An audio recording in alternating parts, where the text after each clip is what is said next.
Penuntun Saat Teduh Sinode Gereja Kristen Jakarta, Senin 7 Juni 2021. Kesatuan Jemaat, Efesus pasal 4 ayat 13-16. Sampai kita semua telah mencapai kesatuan iman dan pengetahuan yang benar tentang anak Allah, kedewasaan penuh dan tingkat pertumbuhan yang sesuai dengan kepenuhan Kristus, sehingga kita bukan lagi anak-anak yang diombang-ambingkan oleh rupa-rupa angin pengajaran, oleh permainan palsu manusia dalam kelicikan mereka yang menyesatkan, tetapi dengan teguh berpegang kepada kebenaran di dalam kasih, kita bertumbuh di dalam segala hal ke arah Dia, Kristus, yang adalah kepala. Daripadanya lah seluruh tubuh yang rapi tersusun dan diikat menjadi satu oleh pelayanan semua bagiannya sesuai dengan kadar pekerjaan tiap-tiap anggota, menerima pertumbuhannya dan membangun dirinya dalam kasih. Ada satu jemaat kecil di salah satu kota di Indonesia ini yang kuat dalam kesatuannya. Jumlah anggotanya hanya sekitar 40 jemaat. Namun secara kualitas hidup mereka bertumbuh dewasa rohani. Mereka bersehati di dalam mempelajari dan menghidupi kebenaran firman Tuhan. Mereka mengalami transformasi karakter hidup serupa Kristus.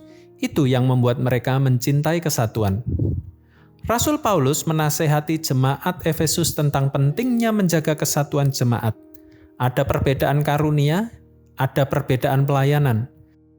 Namun itu tidak menjadi persoalan untuk tetap menjaga kesatuan jemaat. Tidak ada yang salah dengan perbedaan. Yang menjadi masalah adalah setiap persoalan di dalam jemaat tidak sungguh-sungguh membangun kedewasaan rohani mereka, sehingga berdampak pada komunitas mereka.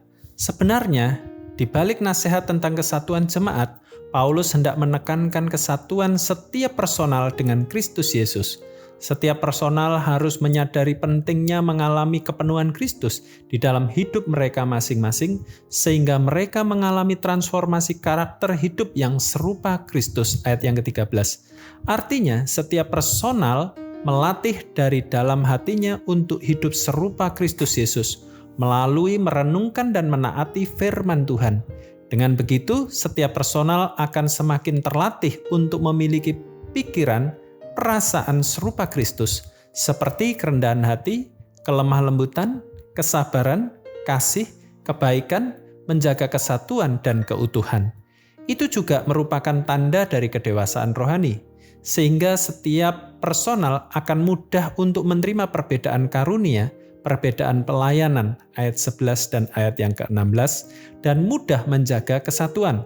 Arah dan tujuan kesatuan jemaat adalah menampilkan keagungan Kristus yang adalah kepala, ayat 15. Membangun kesatuan jemaat dimulai dulu dari diri kita. Kita perlu bertekun untuk merenungkan dan menaati firman Tuhan, sehingga kita mengalami transformasi karakter hidup serupa Kristus. Hati kita semakin dipenuhi kasih, kerendahan hati, kelemah lembutan, kesabaran, penerimaan. Bukan lagi kebencian, iri, kedengkian, kesombongan, keegoisan, pengabaian. Itu akan memudahkan kita untuk turut serta menjaga kesatuan jemaat dan bukan perpecahan jemaat. Setiap kita memerankan bagiannya masing-masing dengan spirit yang membangun kesatuan.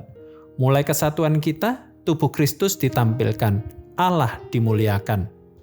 Kesatuan jemaat hanya bisa terjadi jika setiap personal mengalami transformasi karakter hidup serupa Kristus. Tuhan Yesus memberkati.